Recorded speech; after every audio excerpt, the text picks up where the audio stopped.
What's inside the pantry? Well, my boy is 9 months old. He's eating solids, but he's just starting. So we're using puree foods behind the solids to make sure that he's not choking and getting used to things.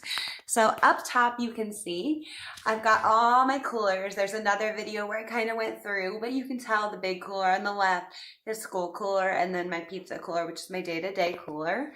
Over here, I have just some different options, ravioli, mashed potatoes, gravy. He's just starting these things. So I actually end up chopping them up way more than what's on here because you can see they say 12 months plus. For me, that's more of a bite size, not necessarily a food guideline, especially if your kids have been already told them the doctors they don't have any other allergies. Now, on a day-to-day basis, we use our leftovers because I think it's good for him to eat the cooked food, things that we normally eat at home. But these are really good to keep on hand. They normally are good for up to a year. You can get them and then send them to school, or maybe days where you have a food that you don't feel comfortable with him trying, like a spicy chili or something like that. Just good to keep these on hand.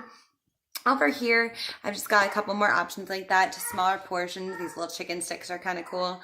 And then I have some crunchier things for him to try, the teethers.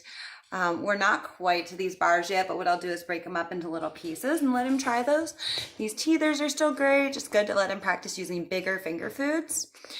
And then over here, these are our sweet things. So sweet yogurt blends, apple sauces. They're just fruit-based purees. And then these are my savory purees.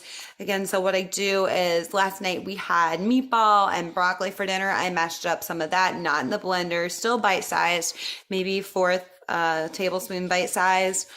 So little pieces, quarter-inch, half-inch pieces.